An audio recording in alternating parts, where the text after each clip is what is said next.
Class 10 এর আগে আমাদের তড়িৎ বিভব, বিভব পার্থক্য, কুলম্বের সূত্র এগুলো সব হয়ে গিয়েছিল।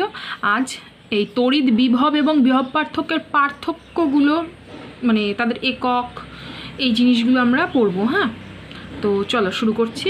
আজকে 4 নম্বর ক্লাস হচ্ছে চলো তড়িতের। হ্যাঁ, দেখো কী বলছে। তড়িৎ বিভব এবং বিভব পার্থক্যের একক, সিজিএস একক।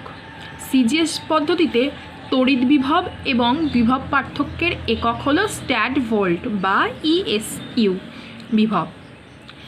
তো এটা কাকে বলে? ইএসইউ মানে কি বুঝবো? মুখস্থ তো করে ফেলবো যে ইএসইউ বা স্ট্যাট ভোল্ট। বলছে অসীম দূরত্ব থেকে এক ইএসইউ ধনাত্মক আধানকে, এক ইএসইউ ধনাত্মক আধান মানে মনে আছে তো, সেই ইলেকট্রোস্ট্যাটিক ইউনিট মানে স্ট্যাট কুলম্ব ছিল না? সেই স্ট্যাট কুলম্ব ছিল তো, এই যে স্ট্যাট কুলম্ব ছিল, আধানের একক স্ট্যাট কুলম্ব, ইএসইউ। ঠিক আছে, তাহলে অসীম দূরত্ব থেকে এক ইএসইউ ধনাত্মক আধানকে তড়িৎ ক্ষেত্রের কোনো বিন্দুতে আনতে এক আর্গ কার্য সম্পাদিত হলে ওই বিন্দুর বিভবকে এক ইএসইউ বিভব বলা হয়। একে স্ট্যাট ভোল্টও বলা হয়।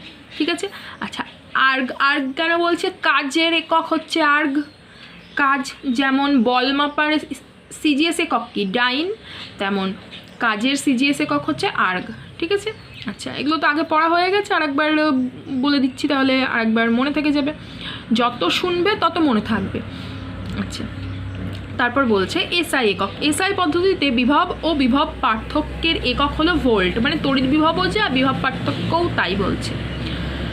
এক কুলম্ব ধনাত্মক আধানকে অসীম দূরত্ব থেকে তড়িৎ ক্ষেত্রের কোনো একটি বিন্দুতে আনতে 1 জুল কার্য সম্পাদিত হলে ওই বিন্দুর বিভবকে 1 ভোল্ট বলা হয়। মানে এসআই পদ্ধতিতে যখন একক বার করবো তখন সমস্ত কিছুই এসআই। যখন দেখো আধানের পরিমাণ কুলম্ব মানে এসআইতে, তারপর কার্যের এসআই একক জুল, আর তড়িৎ বিভব বা বিভব পার্থক্যের এককটা কি জানলাম? ভোল্ট।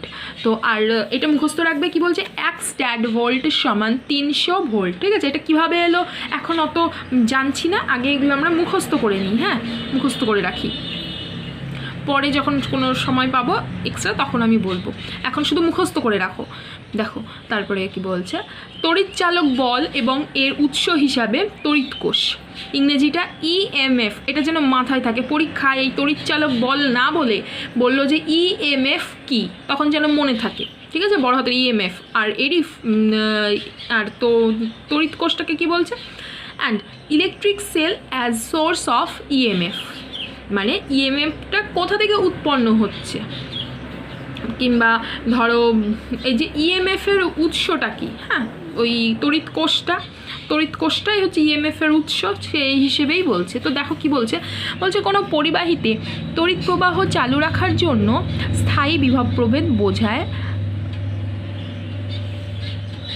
রাখা দরকার। আচ্ছা, বোঝায় না, হ্যাঁ বজায় রাখা দরকার। ঠিক আছে, বজায় রাখা দরকার। এর জন্য নিম্ন বিভব থেকে উচ্চ বিভবের দিকে ধনাত্মক আধানকে নিয়ে যেতে যে কার্য করতে হয় তার জন্য কিছুটা শক্তি প্রয়োজন হয়। আমরা সাধারণত কি জানি যে উচ্চ বিভব থেকে নিম্ন বিভবের দিকে তড়িৎ বিভব মানে আসে, আবার নিম্ন বিভব থেকে উচ্চ বিভবের দিকে যায়, পড়েছি তো। তো এখানে কি বলছে, নিম্ন বিভব থেকে উচ্চ বিভবের দিকে ধনাত্মক আধানকে নিয়ে যেতে যে কার্য করতে হয় তার জন্য কিছুটা শক্তি প্রয়োজন। এক্ষেত্রে তড়িৎ উৎসই কোনো না কোনো বাহ্যিক শক্তিকে তড়িৎ শক্তিতে রূপান্তরিত করে, এবং এই রূপান্তরিত তড়িৎ শক্তি বর্তনীর প্রবাহ বজায় রাখার জন্য কৃতকার্যের সমান। এই রূপান্তরিত তড়িৎ শক্তি হলো তড়িৎ চালক বল, ইলেকট্রোমোটিভ ফোর্স, ইএমএফ সংক্ষেপেই। তাহলে ইএমএফ এর ফুল ফর্ম কি জানলাম? Electromotive force. ঠিক আছে, মনে থাকবে তো ইএমএফ। তাহলে আচ্ছা, ওটা আমরা খাতায় পরে লিখছি। হ্যাঁ, ইএমএফ, তাহলে ইএমএফ ইলেকট্রোমোটিভ ফোর্স। বেশ, মানে অন্য শক্তিকে তড়িৎ শক্তিতে রূপান্তরিত করা হয় এবং সেই শক্তির সাহায্যেই কাজটা করা হয়। বলছে তড়িৎ চালক বলের সংজ্ঞা, তড়িৎ উৎসের মধ্য দিয়ে নিম্ন বিভব থেকে উচ্চ বিভবে, এটা যেন খেয়াল থাকে, তড়িৎ উৎসের মধ্য দিয়ে নিম্ন বিভব থেকে উচ্চ বিভবে একক পরিমাণ, একক মানে এক, তো একক পরিমাণ ধনাত্মক তড়িতাধান স্থানান্তর করার সময় সম্পাদিত কার্যের পরিমাণকে ওই উৎসের তড়িৎচালক বল বলে। অর্থাৎ তড়িৎচালক বল সমান সম্পাদিত কার্যের পরিমাণ বাই স্থানান্তরিত তড়িৎ আধান, মানে তড়িৎ শক্তির পরিমাণ বাই স্থানান্তরিত তড়িৎ আধান। অর্থাৎ এখানে তড়িৎ শক্তির পরিমাণ হবে আর নিচে বসবে আধানের পরিমাণ। অঙ্কগুলো করার সময় যখন অঙ্কগুলো করবো তখন বুঝতে পারবো। বলছে জেনে রেখো যে বল যেমন কোনো বস্তুকে গতিশীল করে তেমনি কোনো আধানকে গতিশীল করে তড়িৎচালক বল। আচ্ছা, বল যেমন কোনো বস্তুকে গতিশীল করে তেমনি কোনো আধানকে গতিশীল করে তড়িৎচালক বল। তা সত্ত্বেও তড়িৎচালক বল কিন্তু আদৌ কোনো বল নয়। বল ও তড়িৎচালক বল হলো দুটি আলাদা ভৌত রাশি। তড়িৎচালক বল হলো শক্তি বা আধান, ঠিক আছে? এটাকে বল বলছে না, মানে এটা বল নয় ঠিক, এটাকে বলছে যে শক্তি বা আধান, মানে এটার সাহায্যেই কাজটা সম্পাদিত হচ্ছে, তার জন্য এটাকে শক্তি বলছে। হ্যাঁ, বল আছে বলেই যেটা বল হবে তা নয়, তো সেটা এখানে পার্থক্যটা বলে দিল। বলছে যে তড়িৎচালক বলের উৎস হলো এমন একটি ব্যবস্থা যেখানে কোনো না কোনো শক্তি তড়িৎ শক্তিতে রূপান্তরিত হয়। যেমন এখানে বলছে ডায়নামো, তাপযুগ্ম, তড়িৎ কোষ, আলোক তড়িৎ কোষ প্রভৃতি তড়িৎচালক বলের উৎস। ঠিক আছে, এগুলো একটু ঝরঝরে করে মুখস্থ রাখবে। তারপর কৃতকার্যের ভিত্তিতে কোষের তড়িৎচালক বল। একটি একক ধনাত্মক আধানকে কোনো কোষের সম্পূর্ণ বর্তনীয় মধ্যে ভিতরে এবং বাইরে একবার পূর্ণ আবর্তন করাতে যে পরিমাণ কার্য সম্পাদন করতে হয় তাকেই ওই কোষের তড়িৎচালক বল বলে। তো কিউ পরিমাণ একটি পরীক্ষিত আধানকে একটি বদ্ধ বর্তনীর মধ্যে একবার পূর্ণ আবর্তন করাতে প্রয়োজনীয় কৃতকার্য ডব্লিউ হলে ওই কোষের তড়িৎচালক বল হবে ই সমান ডব্লিউ বাই কিউ, ওই যে কাজ বাই আধানের পরিমাণ।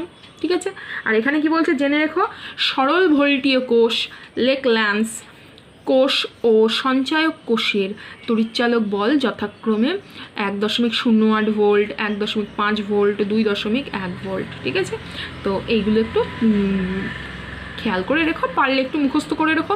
আপাতত অন্তত একবার একটু ভালো করে পড়ে নাও, তারপর আবার যখন রিভিশন হবে তখন আবার আরও সোজা লাগবে। এখন একটু হয়তো কঠিন মনে হচ্ছে, কিন্তু কঠিন না, তবে পড়ে রাখো, দেখবে কঠিন মনে হবে না কিছু। ঠিক আছে, একবার একটু পড়ে রাখো।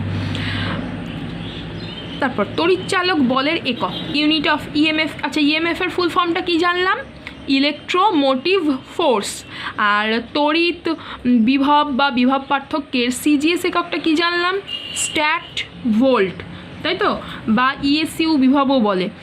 আর এসআই একক কি জানলাম? তড়িৎ বিভব বা বিভব পার্থক্যের ভোল্ট। 1 ভোল্ট সমান কত? 1 স্ট্যাট ভোল্ট সমান 300 ভোল্ট বলছে।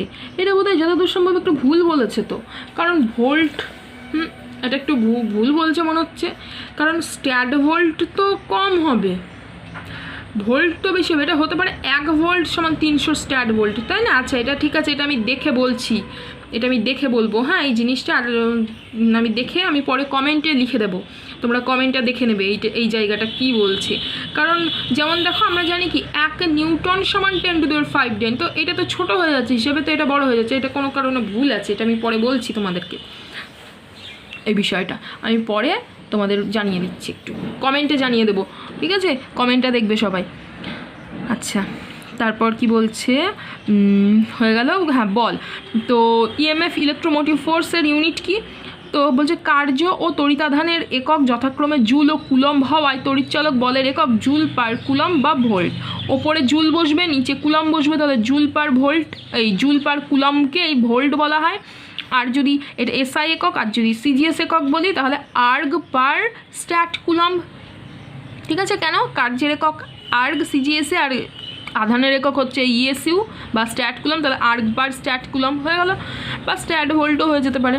জেনে রেখো, তাই বলছে কোনো কোষের তড়িৎচালক বল 1.5 ভোল্ট বলতে কি বোঝায়? এগুলো পরীক্ষায় আসে যে কোনো কোষের তড়িৎচালক বল 2.5 ভোল্ট, এর অর্থ কী? লেখো, 2 নম্বর থাকলো তখন যেন লিখতে পারি। তো বলছে কোনো কোষের তড়িৎচালক বল 1.5 ভোল্ট বলতে বোঝায় যে কোষের ধনাত্মক মেরু থেকে ঋণাত্মক মেরুতে 1 কুলম্ব আধান নিয়ে যেতে 1.5 জুল কার্য করতে হয়। ঠিক আছে, ধনাত্মক মেরু থেকে ঋণাত্মক মেরুতে এক কুলম্ব আধান, মানে সিজিএস এসআই পদ্ধতিতে একক কি আধানের কুলম্ব, এক কুলম্ব আধান নিয়ে যেতে 1.5 জুল কার্য করতে হয়। কেন? কার্যের একক হচ্ছে জুল, এসআই একক। এবারে বলছে কোষের তড়িৎচালক বলের প্রভাবক বিষয়সমূহ, factors affecting the EMF of a cell, মানে যেগুলো প্রভাবিত করে, কি কি বিষয় প্রভাবিত করে ইএমএফের একটা সেলকে। বলছে কোষে ব্যবহৃত তড়িৎদ্বারের উপাদানের ওপর, মানে ইলেকট্রোডস, তড়িৎদ্বারকে ইংরেজিতে কি বলা হয়? ইলেকট্রোডস বলে, যা অ্যানোড পজিটিভ প্রান্ত ও ক্যাথোড নেগেটিভ প্রান্ত নামে পরিচিত। মনে থাকবে তো? মানে ব্যাটারির নেগেটিভ প্রান্ত যার সঙ্গে যুক্ত করা হয় যে তড়িৎদ্বারের সঙ্গে, তাকে বলা হয় ক্যাথোড, আর ব্যাটারির পজিটিভ প্রান্ত যার সঙ্গে যুক্ত করা হয় তাকে বলা হয় অ্যানোড। হ্যাঁ, আর তারপর দেখো এগুলো একটু ঝরঝরে মুখস্থ রাখবে, ক্যাথোড অ্যানোডের মধ্যে আবার গুলিয়ে যায়। আচ্ছা, অ্যানোডে আবার ঋণাত্মক আয়নগুলো যায়, কেন? এখানে পজিটিভ, তাহলে এর দিকে কারা আকৃষ্ট হবে? কোন আয়ন আকৃষ্ট হবে? ঋণাত্মক আয়নরা। আর ক্যাথোড যেহেতু ঋণাত্মক, তাহলে এর দিকে কোন আয়নরা আকৃষ্ট হবে? পজিটিভ আয়নরা আকৃষ্ট হবে। পজিটিভ কেন আকৃষ্ট হয়? কারণ ক্যাথোডটা নেগেটিভ প্রান্তের সঙ্গে যুক্ত, মানে ও নেগেটিভ থাকে তাই। আচ্ছা, কোষে ব্যবহৃত তড়িৎ বিশ্লেষ্যের, মানে ইলেকট্রোলাইটকে কী বলে? তড়িৎ বিশ্লেষ্য ইংরেজিটা। হ্যাঁ, কোষে ব্যবহৃত তড়িৎ বিশ্লেষ্যের প্রকৃতির উপর কোষের তড়িৎচালক বলের মান নির্ভর করে। ঠিক আছে, তাহলে কি কি বিষয় পেলাম? কোষে ব্যবহৃত তড়িৎদ্বার, তারপর তড়িৎ বিশ্লেষ্যের ওপর। কিন্তু তড়িৎদ্বার দুটির আকার, মানে তড়িৎদ্বার দুটি মোটা হবে না পাতলা হবে না বড় হবে না ছোট হবে, তার আকার। তড়িৎদ্বার দুটির মধ্যবর্তী দূরত্ব, মানে দুটো তড়িৎদ্বারের মাঝের দূরত্ব কম হবে না বেশি হবে। তড়িৎ বিশ্লেষ্যের পরিমাণের ওপর, তড়িৎ বিশ্লেষ্য বেশি দিয়েছি না কম দিয়েছি তার ওপর নির্ভর করে না। মনে থাকবে তো? তার ওপর নির্ভর করে না। হয়ে গেল। তাহলে এইটুকু পর্যন্ত থাকুক তোমাদের, পরের পড়া আমি পরের দিন বোঝাবো। তাহলে তোমাদের কাজ হচ্ছে দেখো এখান থেকে এইটুকু পর্যন্ত, হ্যাঁ এইটুকু পর্যন্ত ঝরঝরে করে পড়ে, সুন্দরভাবে পড়ে মুখস্থ করে লিখে নেবে। ঠিক আছে, এটা যেন সৎভাবে কাজ করা হয়, কারণ সৎ কার্যের সবসময় একদম সেটা উচ্চমানে অবস্থিত, পরীক্ষার হলে সেটা কাজে দেবে। এমনিতেও তোমরা পরবর্তীতেও বুঝতে পারবে। অবশ্যই পড়া ভালো করে মুখস্থ করে লিখে নেবে। ঠিক আছে, এটা যেন সবাই করে। আর কমেন্টে দেখবে সবাই, আমি এটা ঠিক করে দিচ্ছি যে স্ট্যাড ভোল্টটা।